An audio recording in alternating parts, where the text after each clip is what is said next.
So I grew up in a family that always cooked. My mom cooked.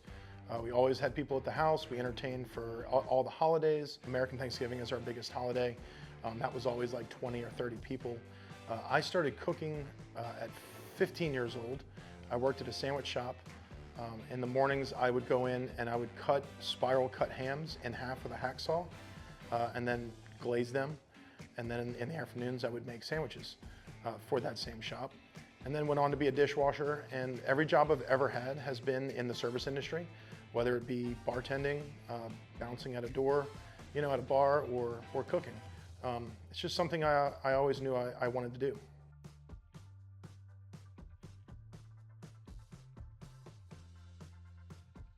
Man, I think just navigating the challenges of making sure that the staff have enough pay and can support their lives and their kids and their families and do the things that they want to do, while also maintaining the integrity of the restaurant and the product and being guest focused. It's a big balancing act, and every day there's lots of challenges that get thrown at you, just like in any business. But being people facing and being that person always out there, handing people their burgers or running food, it keeps it interesting, but keeps it very challenging at the same time.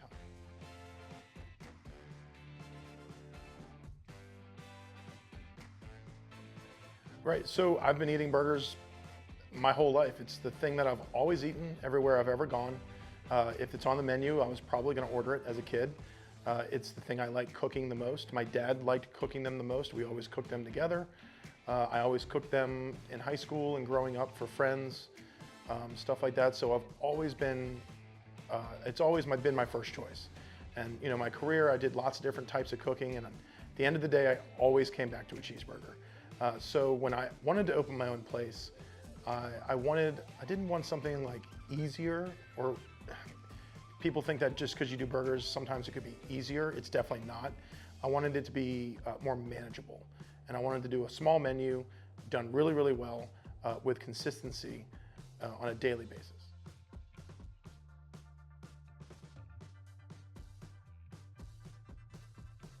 It was everyone I've ever worked for. There's a lot of people that I looked up to and wanted to emulate. And then there were some people that, like with any job, that you learned a lot of what not to do. So I wouldn't say that there was anyone in particular that stuck out. I would say that Donald Link, the gentleman I worked for when I moved back to New Orleans, he is an amazing chef and an amazing human being. And he's someone that we all look up to and respect greatly, just for his presence and like what he brings to the New Orleans culinary scene and what he's done. And there's one of his partners, Ryan Pruitt, and I are very good friends, and I look up to what he's accomplished a lot. So in New Orleans, I would say it's those guys. Everywhere else, it's kind of a mix of what not to do and what to look up to. I don't know, I'm a big sci-fi nerd, so like Blade Runner is probably one of my favorite sci-fi movies. The first Dune, but also the two new ones. But that first Dune, David Lynch, man, he's a hoot. I really like the first Dune. So the Sirens of Titan, written by Kurt Vonnegut. That book always sticks out to me. Mostly metal, a lot of Metallica, Deftones, 311, because I'm a 90s kid. Mostly rock, a lot of metal.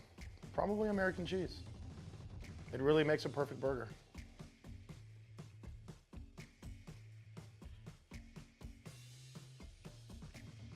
We primarily use Creekstone Farms, which is in Arkansas City, Kansas. It's literally the best you can get for the money. Anything better is going to get into that whole like Wagyu territory, which I don't necessarily agree with putting on a burger. I think that's better as a steak. And what we use it's all natural, it's hormone, antibiotic free, it's 100% certified Black Angus. It's different than the normal like industrial agricultural beef that United States produces. It's a smaller production. All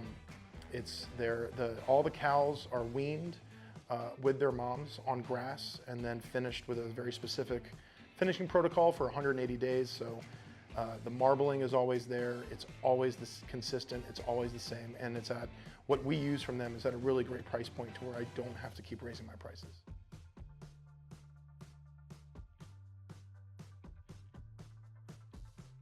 So we've been fighting that fight for 13 years. The first day that we opened the restaurant, someone came in and ordered a company burger with lettuce and no tomato. And we had to be like, we don't have lettuce and tomato.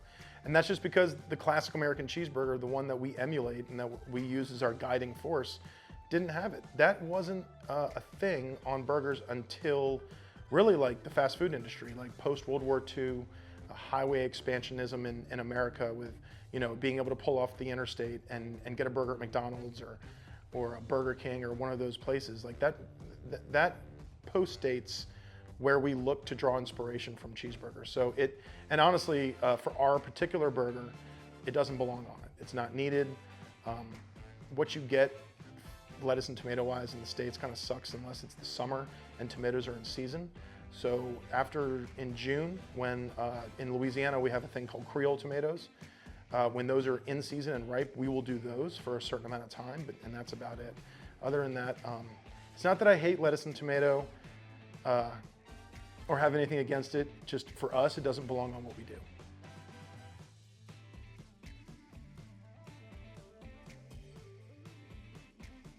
Really just kind of like the real way an American burger should be done. I mean, that's what we strive to do every day. It's what I base the entire business on. The cheeseburger is really one of the only indigenous American food items. You know, it's not pizza, it's not fried, you know, although we eat all of these things every day, the burger is what we came up with.